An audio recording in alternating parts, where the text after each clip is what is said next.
Millie Bobby Brown, let's talk about intimacy coordinators, and let's talk about a little bit of hypocrisy in the gender roles, shall we? In this discussion, intimacy coordinator slams Millie Bobby Brown for boasting about forcibly kissing a male co-star in her Netflix's Enola Holmes movie. She says it's not the cute story you think it is.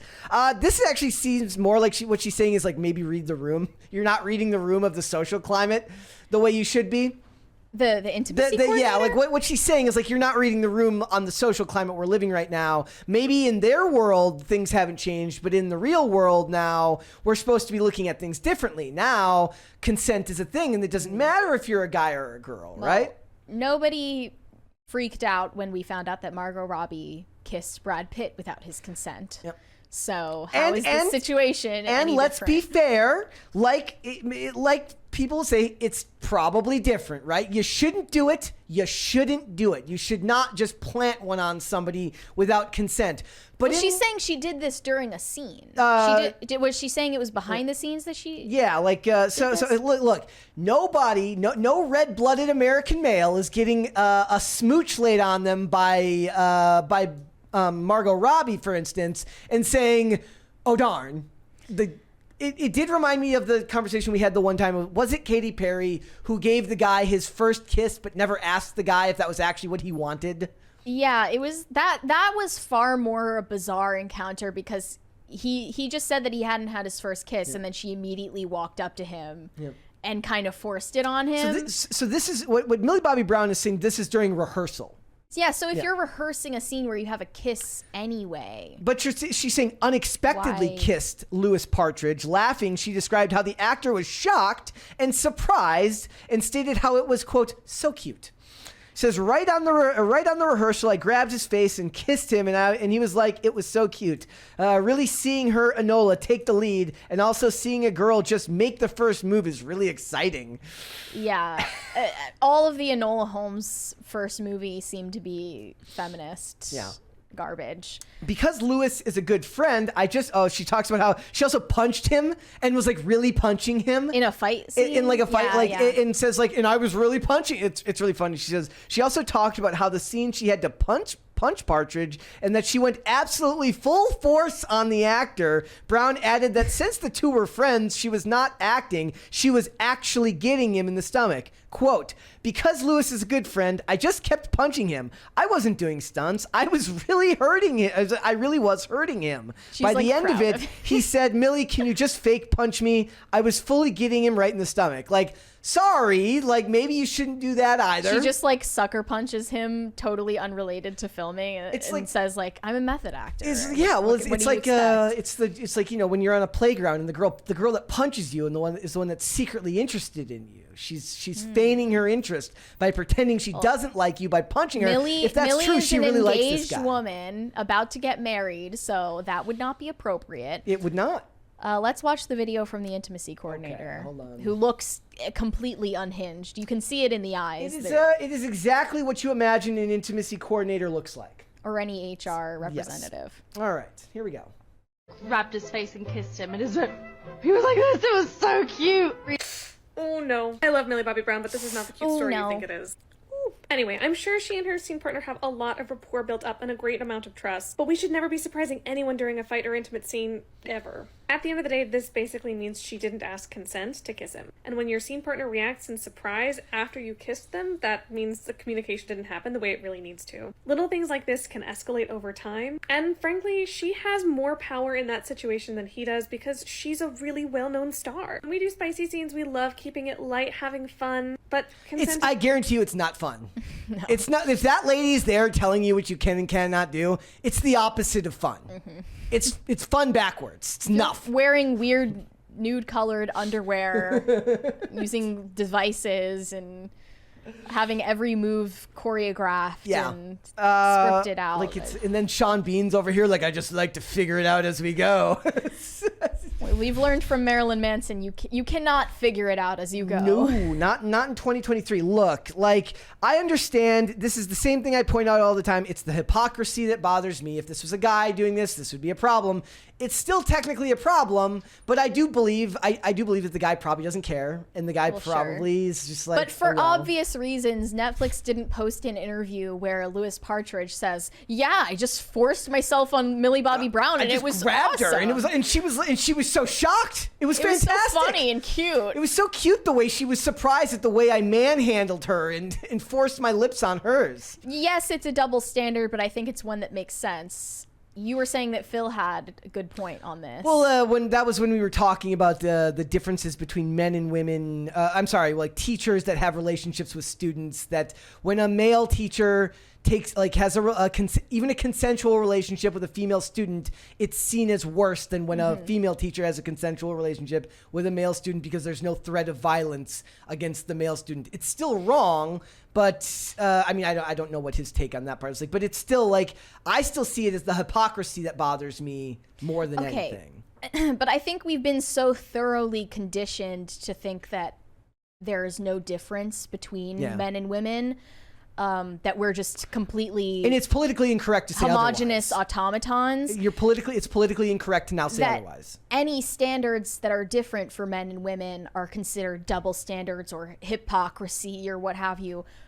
When it's not a double standard, it's just what was considered a standard up until like the 2010s. Yeah.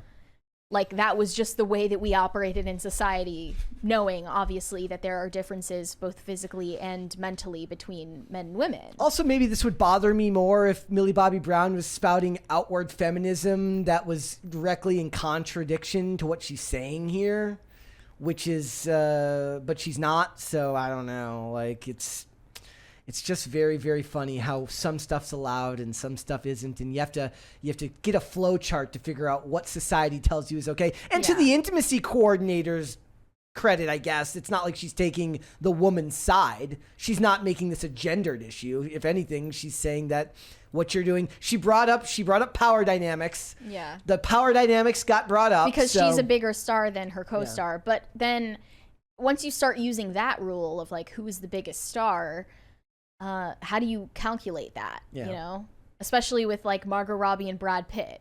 Yeah. Like, Brad Pitt is the bigger star, yes. But then at some point, like, if someone's going to go to jail over this type of dispute, you can't really rely on that standard alone.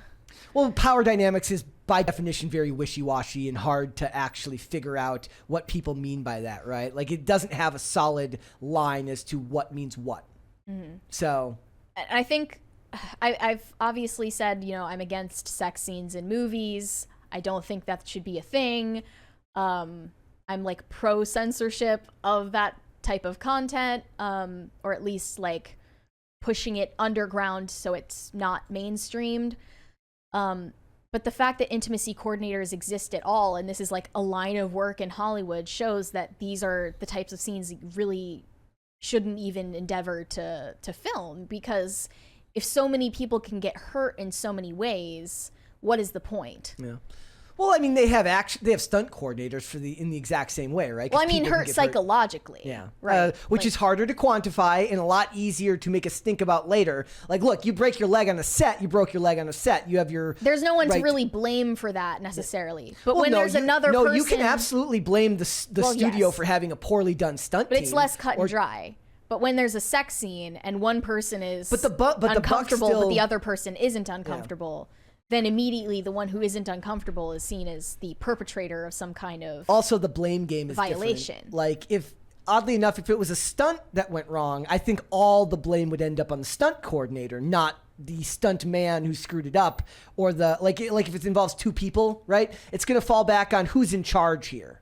It's never going to fall back on the intimacy coordinator if one of these things happen. Right. Like, it's always going to fall on the star, the one that was supposedly making things uncomfortable. Right. And so it really is just a purely bureaucratic position, the intimacy coordinator. It's literally just HR. And they exist, as I've said, to protect the studio from liability, not to protect the stars from physical or psychological harm.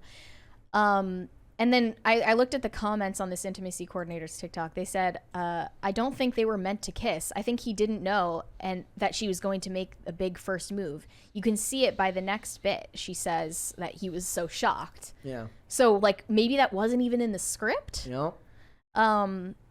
And like, yeah, maybe we don't have enough context to criticize. Somebody else pointed out that she's also a producer on the show, so the power imbalance is even more crazy. Yeah. Another person commented, I think people forget that this isn't just a kiss. This is a professional environment. If this were to happen in any other profession, it wouldn't be, or no, it would be sexual harassment. Yeah. Yeah, but that's why like Hollywood is the way it is. Yeah. It's like entirely degenerate all the way around, and no matter how you spin it. But the thing is, like when Margot Robbie says that, that's echoes of a time past when gender roles were a lot. Like Margot Robbie says, I wasn't gonna pass up a chance to plant a kiss on Brad Pitt. That's something that would have been popular or said a decade ago or 2 decades ago. Nobody would have thought twice about it. It would have just been part of the culture. And he, as a man, would have been expected to say, well, you know what? She's pretty, so I guess it's fine, right? Maybe it is to him, maybe it isn't. Maybe he's somebody like Neil McDonough who takes his vows very seriously and doesn't even do romantic scenes with women, doesn't kiss other women on screen out of respect for his wife. I also wanted to touch on like... We have a $20 super chat from Bullet Shepherd. He said, when women agree to do away with the 19th Amendment, I'll agree to different standards. Until then, they need to deal like men. Like my point when I was pointing out the problem. We'll just make sure we convene at the all women conference. Let us know, right? And decide on that. But I do want to point out. I said my issue with the male female thing with the teacher was the fact that they're talking about it under different definitions legally. One's being charged with sexual assault, the other one's being charged with sexual misconduct, which sound very different and are very different. So I don't like that just because one gender supposedly has more of a risk of being harmed means that if they can commit the same crime, yes, more women are likely to be harmed while committing a bank robbery than men, but they shouldn't be charged with a lesser crime. Okay, sure. And there's another $20 one from I Am What I Am. He said, Master Yoda says, explosions more you must have. Have you ever seen the one that says, why are the Star Wars movies? I asked Master Yoda, why are the Star Wars movies out of order? He says, he's like, I ordered them. I did. Like, it's fantastic. I wanted to touch on this other aspect of it, which is like, why do all the movies have to make women make the first move? And that's now? feminist. That is feminist just propaganda. Like The Little Mermaid. That has been happening for years and longer than like Hollywood has traditionally. Hollywood has traditionally, in the last 20 years especially, portrayed women as more outwardly forceful sexually than the real world implies. I mean, look at porn. It literally does that same thing. Yeah. But that's, and it changes people's perceptions of the way women think and behave. It does. So like television has done this for years and years and years and years. I wish I could give I wish I had known we were going to talk about this, because it's one of those things that I point out anytime I see it in movies. I'm like, where are these women that are just out here being that sexually aggressive all the time? It's porn stars. But I'm not watching. I'm watching network television shows. I'm not watching cable. I'm not watching shows where it would seem like it would be and these are shows that aren't even doing sex scenes. They're just showing women as being more likely to make the first move and be forceful. And you know why? It's because it also implies the narrative where then they get to push in like, well, you just don't like it because you don't like strong women. Exactly. You don't like women who assert themselves. And it's true. Men don't like women who assert themselves all the time. It's unattractive. And also these storylines where women are constantly the aggressors, or like they're making the first move, they're the initiators, they say everything out loud. It doesn't appeal to the female viewership either. This is not the type of story that women want to see. And it doesn't play to the strengths of women, which is nonverbal communication. And it doesn't play to the desires of women, which is to be pursued. We haven't seen that it just doesn't resonate. And they can't, because if a male is shown as pursuing, he is seen as a creep. In fact, and they've done plenty of that. All of these women who get pursued in these movies and television shows, they cast the guy off, and the guy's portrayed in a one-dimensional way, where he asks her out, or he buys her a drink at a bar, and he very clumsily says a bunch of really, really misogynist things. It's never shown in a way that's actually fair to the men in the situation. You've probably seen a lot of women posting, like probably humble bragging about the ways that they've like rejected men in bars or rejected catcallers or whatever. They're signaling that they have desirability, but at the same time are making some feminist overture about it, like they're so scandalized or offended that a man approached them. And then it just makes men ask, like, where is it acceptable to talk to women anymore? It's not. Are we quickly approaching the age of like male chaperones? Well, no, let me rephrase that. It is again, if you're hot. If you're a hot guy, you're allowed. If you're I'm not a even sure of mediocre looking guy, you're not allowed. I'm not even sure of that. I mean, thank you.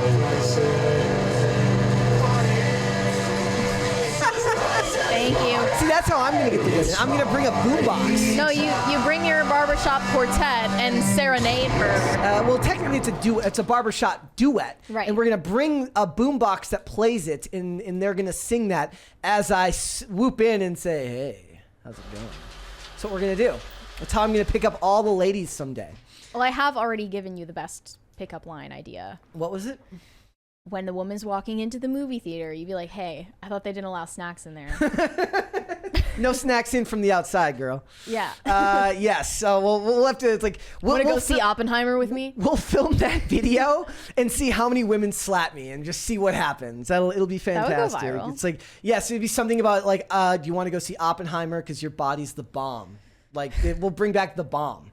But yeah, I think not even bars are considered like an acceptable place to hit on women now. I think this is extremely high double standard that the women are okay with it as long as the guy's attractive. But what women now see as attractive, remember, dating apps show, it's like, he better be a perfect 10. The way that women use dating apps is not to find dates, it's to get attention.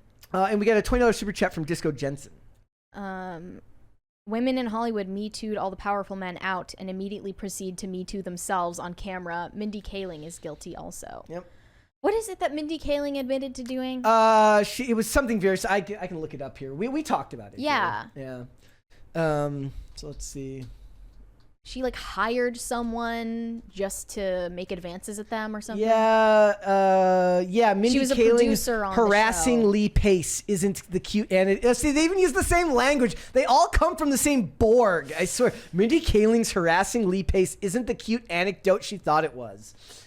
She says, do you ever feel like having that much power on your show has led to you being unprofessional because power can corrupt? And she said, but we had this one actor on the show named Lee Pace. She went on, a real gentleman. He came on the show and we had to do this flashback sequence where we were in bed together in college and we're supposed to just be having a conversation. But he's so tall. He's so handsome. That's in the middle of the scene. I was supposed to be like, what do you think, Mindy? And at this point, she just imitates that she just started kissing him.